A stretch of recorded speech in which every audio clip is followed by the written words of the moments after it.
Hello दोस्तों, और आज की इस वीडियो में मैंने दो बातें करनी है। पहली बात तो ये करनी है कि लिबरल्स पे एक एतराज़ किया जाता है कि चलो हम तो फंडामेंटलिस्ट हैं, हमने तो साइंस के साथ हमारा लेना देना ही नहीं है, हमने क्या करना है तरक्की करके साइंस में। चलो तुम तो लिबरल हो, तुम तो सारा दिन साइंस साइंस करते रहते हो, तुम अपनी इजादात दिखाओ, तुम इजादात क्यों नहीं कर रहे साइंस में। पहला ये सवाल हो गया, इसका जवाब दूंगा। और दूसरा ये कि कैसर अहमद राजा साहब ने कुछ अर्सा पहले एक वीडियो बनाई थी, 4 मुसलमान साइंसदान जो कि दौरे हाजिर में थे, उन पर बात करूँगा। तो जहाँ तक बात रही साइंस में इजाद करने की, तो मैं अपनी स्टोरी बताता हूँ कि मैं क्यों नहीं कुछ ईजाद कर सकता। और मुझे उम्मीद है कि बहुत से लिबरल जो हैं वो मेरे साथ एग्री करेंगे। मैंने इब्तदाई तलीम हमारे साथ ही एक स्कूल है, प्राइमरी स्कूल, वहाँ से मैंने अपनी तालीम हासिल की और मैंने पूरे 6 साल वहाँ पे पढ़ा। यानी कि पहला कदम, दूसरा कदम और उसके बाद पहली, दूसरी, तीसरी, चौथी, पाँचवीं वहीं से पढ़ी। और इन 6 सालों में पता ही मैंने क्या पढ़ा। इन 6 सालों में मैंने सिर्फ़ एक उर्दू पढ़ी और एक इस्लामियात पढ़ी। उसकी वजह यह थी कि उस्ताद सिर्फ 2 होते थे। और मज़े की बात है, ना मैंने वहाँ पे साइंस का एक लफ्ज़ पढ़ा पूरे 6 सालों में, ना मैंने इंग्लिश पढ़ी वहाँ पे। और मैथमेटिक्स कभी कभी पढ़ा दिया करते थे, नहीं तो वो भी नहीं पढ़ाते थे। यानी कि शुरू के 6 सालों में मुझे ABC आती थी बड़ी मुश्किल से, इसके अलावा कुछ भी नहीं आता था। और साइंस का तो बिल्कुल इल्म ही नहीं था। उसके बाद मैंने प्राइमरी स्कूल से 5वीं पास करके मैं हायर सेकेंडरी स्कूल में चला गया। और मज़े की बात, वहाँ पे मैंने 6ठी, 7वीं, 8वीं वहाँ से पास की। और इन 3 सालों में मज़े की बात यह है कि वहाँ पे 2 उस्ताद हुआ करते थे, एक इंचार्ज साहब होते थे और एक अरबी उस्ताद होते थे। और इसके अलावा बाकी सारे सब्जेक्ट वो सिर्फ़ इंचार्ज साहब ने पढ़ाने होते थे। और इन 3 सालों में भी सिर्फ़ तकरीबन 7-8 दिन पढ़ी होगी इंग्लिश, और इसके अलावा सिर्फ उर्दू पढ़ी थी और अरबी पढ़ी थी, और उसके अलावा एक और सब्जेक्ट था, बस यही पढ़ा था। यानी कि पहले 8 साल में ना मैंने इंग्लिश पढ़ी, ना मैंने साइंस पढ़ी और ना मैथमेटिक्स पढ़ी, सिर्फ़ अरबी, इस्लामियात और उर्दू पढ़ता रहा हूँ वहाँ पे जाके। यानी कि 7 सब्जेक्ट हुआ करते थे और 7 सब्जेक्ट मैंने ख़ुद ही से पास किए और ख़ुद ही बैठ के तकरीफ़ भी पढ़ी, जोग्राफ़िया भी पढ़ा और साइंस में भी ख़ुद से ही पढ़ा, मैथमेटिक्स में भी ट्यूशन रख ली थी। और इसके अलावा और भी जो सब्जेक्ट थे, यानी कि सिर्फ साइंस के 2 सब्जेक्ट थे और वो भी नहीं पढ़े बिल्कुल भी। वो बुनियादी टर्मिनोलॉजीज़ का भी नहीं पता था मुझे पहले 8 साल तक। और इंग्लिश तो बहुत ज़रूरी होती है अगर किसने साइंस की इजादात करनी हो, क्योंकि सारा लिटरेचर जो साइंस का है वो इंग्लिश में। और अगर किसी को इंग्लिश ही ना होती हो तो वो किस तरह वो साइंस की इजादात कर पाएगा, ये मुझे बता दें। और इस थीसिस का मैं ये भी बता सकता हूँ कि इंग्लिश बड़े बड़े को नहीं आती। आप पाकिस्तानी क्रिकेटर को उठा लें, उनमें से अक्सर को इंग्लिश नहीं आती। उसकी वजह यही है कि तालीमी निज़ाम जो है वो खोखला है और यहाँ पे पढ़ाई कम और बकवास ज़्यादा की जाती है। मज़े की बात है, 12th क्लास यानी कि इंटर तक इंग्लिश का यही हाल रहा। और 12th में शायद एक टीचर आया था, उसके बाद आगे जाके मैंने 12th के बाद इंग्लिश को पढ़ना शुरू किया और इसी वजह से मेरी इंग्लिश आज तक कमज़ोर है। तो ये पूरी कहानी सुनाने का मेरा मकसद ये था। इसके पॉइंट बाय पॉइंट मैं बताता हूँ।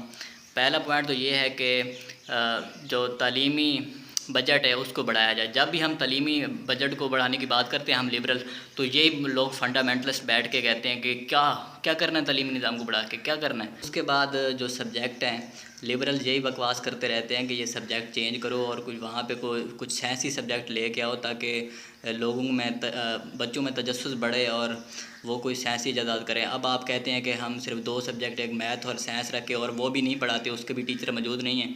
और आप कहते हैं ये सिर्फ 2 सब्जेक्ट पढ़ के दें, हमें इजादात करके दें। कहाँ से करके दें, मुझे ये बता दें। तो ये मुतालबा लिबरल्स करते रहते हैं कि हमें अपने जो सब्जेक्ट हैं वो चेंज करने चाहिए और उसमें ज़्यादा से ज़्यादा साइंसी सब्जेक्ट डालने चाहिए। और साइंसी इजादात करने के लिए माहौल का साइंसी होना भी बहुत ज़रूरी है। लेकिन जब पाकिस्तान में यहाँ पे एक बच्चा पैदा होता है और वो टीवी ऑन करता है, उस पर एक मौलवी साहब आके बैठे होते हैं और कहते हैं कि बेटा साइंस जो है ना, इसकी ये थ्योरी गलत है कि ज़मीन घूमती है, ये तो बकवास करती है साइंस। साइंस तो बहुत ही गलत बयानी करती है, इस्लाम के ख़िलाफ़ है बिल्कुल साइंस के। इस्लाम तो कहता है कि ज़मीन नहीं घूमती, जबकि साइंस कहती है कि ज़मीन घूमती है। उसके बाद साइंस की इजादात करने के लिए सवाल करना बहुत ज़रूरी है। और यहाँ पे सवाल करने को इस तरह मना किया गया कि अगर इस्लाम पे कोई सवाल किया जाए तो कहते हैं कि बलास्मी लग गई है, चलो अंदर चलो। और अगर माँ बाप से कोई सवाल कर लिया तो कहते हैं ये तो नाफरमा बरदार है और बकवास करता है और इज़्ज़त नहीं करता बड़ों की। ठीक हो गया। उस्ताद से भी सवाल नहीं किया जा सकता क्योंकि उस्ताद तो कामिल होती हैं और उनसे सवाल करना तो जो है वो उनकी तौहीन करने के बराबर है, यानी कि ओवरऑल सवाल को ही मार दिया जाता है। उसके बाद हमारे घरों में जो लिटरेचर आता है या किताबें आती हैं वो पता ही कौन सी आती हैं, फ़ज़ाइल अमाल आती है जिसमें लिखा हुआ है कि फ़लाँ पीर साहब थे, वो उड़ के वहाँ चले गए थे और वहाँ पे एक लड़की गिर रही थी और उसको नीचे से उड़ के पकड़ लिया, और उसके बाद जिन्नात से बिजली कैसे पैदा होती है, गौसे आज़म जिन्नात के बादशाह हैं, और इस तरह की जो है बकवास जो जिनका कोई हकीकत से ताल्लुक़ नहीं है, उस जैसी चीज़ों को आप बच्चों में पढ़ाते हैं जब वो छोटे होते हैं। और बच्चों को बहश्ती ज़ेवर जैसी बकवास चीज़ें, यानी कि वज़ू कैसे टूटता है और वज़ू कैसे बरकरार रहता है और कलासत को चाटने से वज़ू नहीं टूटता, इस जैसी चीज़ों में आपने फंसाया हुआ है। और फिर कहते हैं कि हमें साइंस ईजाद करके दें। कमाल है वैसे। बस अगर आपने साइंस में तरक्की करनी है तो पहले तो तालीमी बजट बढ़ाएं, उसके बाद लिटरेचर अच्छा मंगवाएं जिससे तजस्सुस पैदा हो, बच्चों के जहन में ऐसा माहौल पैदा करें कि बच्चे साइंस की तरफ राग़िब हों और डेलूजनल बातें ना किया करें। कुछ अर्सा पहले कैसर अहमद राजा साहब ने एक वीडियो बनाई थी जिसमें उन्होंने कहा था कि 4 मुसलमान साइंसदान।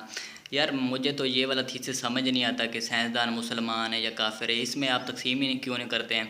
और एक ये पॉइंट भी है कि हम साइंस में तरक्की क्यों नहीं कर रहे हैं, क्योंकि हमने काफिरों और मुसलमानों में साइंसदानों को तकसीम कर रखा है। और अब जब बच्चा इस किताब खोलता है उसमें लिखा होता है कि मुसलमान साइंसदान, तो वो कहता है कि हाँ मुसलमान साइंसदान अच्छे होते हैं और जो काफिर साइंसदान हैं उनको पढ़ने नहीं चाहिए, वो तो हराम है क्योंकि वो तो फ़जूल लोग हैं, और काफिर हैं वो तो जहन्नमी हैं। मैं इस बात की एग्री नहीं करता क्योंकि इंसानियत का भला जो भी कर रहा है वो अच्छा है। अगर वो काफिर है तो उसका हिसाब अल्लाह ताला ख़ुद उनसे ले लेगा, और यहाँ पे जो है उनसे इस्तिफ़ादा हासिल करना चाहिए। हज़रत मोहम्मद सल्लल्लाहु अलैहि वसल्लम भी जब काफिरों को आज़ाद किया करते तो उनसे कहते थे कि हमें कुछ सिखाओ फिर हम आपको आज़ाद कर देंगे। तो वो क्या कोई दीनी तालीम उनसे हासिल की जाती थी कि उनको आज़ाद किया जाए? नहीं, बल्कि वो दुनियावी तालीम ही। सबसे पहले जिक्र करते हैं अहमद ज़वाइल का। अहमद ज़वाइल ने केमिस्ट्री की दुनिया में एक इनकलाब बर्पा किया है। कैसर अहमद राजा साहब ने पहला नाम अहमद हसन कर लिया जो कि एक मिस्र के साइंसदान थे। और मज़े की बात अब मैं आपको बताऊं कि वो क्यों साइंसदान बने। उसकी वजह यह है कि वो सेकुलर तालीम उन्होंने हासिल की। यूनिवर्सिटी ऑफ अलेक्जेंड्रिया एक सेकुलर तालीमी जो है वो इदारा है, और उसके बाद वहाँ से बैचलर और मास्टर करने के बाद वो अमेरिका चले गए थे। यानी कि उसके बाद इनको कई मुसलमान मुल्क 50 मुसलमान मुल्क हैं, उनमें से कोई एक मुसलमान मुल्क भी ऐसा नहीं है जहाँ पे वो जाके तजर्बात करते और मुसलमानों में ही रखते इन साइंसी इजादात को। उनको बाहर के मुल्क में जाना पड़ा।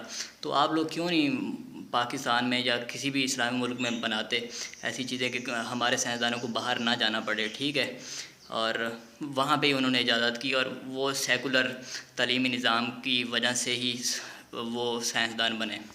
दूसरे नंबर पे मैं जिक्र करना चाहूँगा फारूक अल-बाज़ का। ये एक मिस्री साइंसदान हैं और जो मून लैंडिंग पॉसिबल हुई, इंसान का चांद पे जाना, उस सारे सफ़र में इनका बहुत कलीदी किरदार है। और दूसरा नाम उन्होंने फ़ारूक अल-बाज़ का लिया था जो कि एक अगेन मिस्री साइंसदान थे, और उन्होंने भी एक सेकुलर यूनिवर्सिटी ऐन अल शम्स के नाम से जो यूनिवर्सिटी थी वहाँ से तालीम हासिल की। और दरअसल मसला ये है कि मिस्र जो था वो 1980 से पहले एक सेकुलर कंट्री था और 1980 के बाद वो एक मुस्लिम कंट्री बना और रिलीजियस कंट्री बना। तो यहाँ पे भी अब आप कह सकते हैं कि वो क्रेडिट एक सेकुलर तालीमी निज़ाम को जाता है क्योंकि वो साइंसदान पैदा करता है। तीसरे नंबर पे मैं जिक्र करना चाहूँगा करीम करीमोव को। करीम करीमोव ने सोवियत स्पेस प्रोग्राम उसकी बुनियाद रखी, ये बात। और तीसरा नाम उन्होंने करीम करीमोव का लिया, और मज़े की बात ये है कि वो अज़रबैजान से ताल्लुक़ रखते हैं, और अज़रबैजान जो है वो एक सेकुलर मुल्क है और अभी तक सेकुलर है, और जिस यूनिवर्सिटी में उन्होंने तालीम हासिल की वो एक सेकुलर है। और मुझे मज़े की बात ये लगी कि शुक्र है कि इन्होंने मान लिया कि चाँद पे भी जो है वो इंसान गया, नहीं तो अक्सर जो मौलवी हजरात हैं वो नहीं मानते कि इंसान चाँद पर गया। और मज़े की बात यह कि जिस स्कूल में मैं पढ़ता था वहाँ पे उस्ताद हमें ये बताया करते थे कि इंसान चाँद पर नहीं गए, ये बकवास करते हैं और झूठ बोलते हैं। और यहाँ से भी आप अंदाज़ा लगा लें कि हमारे स्कूल में किस तरह के टीचर्स मौजूद हैं जो साइंस को डिस्करेज करते हैं हमेशा से। और मज़े की बात यह है कि करीम करमोव जो है वो रशिया के लिए काम करते हैं, जिसको ये कहते हैं कि वो लादीन मुल्क है, और उसी रशिया ने उसको एक साइंसदान बनाया, एक मुसलमान को साइंसदान बनाया। और इसके ख़िलाफ़ पाकिस्तानियों ने जंग लड़ी है और अफ़गानियों ने मिल के जंग लड़ी है अमेरिका के कहने पे, और डॉलर अपने जेब में डाले थे, और आज उसी रशिया के एक साइंसदान पे ये फ़ख्र कर रहे हैं। वैसे अजीब बात है। वैसे लिस्ट मैं जिक्र करना चाहूँगा जावेद करीम का। जावेद करीम यूट्यूब के 3 मौजूदीन में से एक हैं। यूट्यूब जहाँ पे हमारा ये दानिश्वर जाके हमें बताता है कि मुसलमानों ने पिछले 1000 साल में कुछ भी ईजाद नहीं किया। अमीन उस यूट्यूब पे नाम उन्होंने बहुत ज़्यादा अहम लिया है, और वो हैं जवाद करीम हैं, और वो को फाउंडर हैं यूट्यूब के। और इस पे ये भी मुसलमान हैं, और इस पे भी फ़ख्र कर रहे थे कैसे राजा साहब। और आपको मैं बताता चलूँ कि वो जर्मनी में पैदा हुए, उनकी तालीम भी जर्मनी में थी।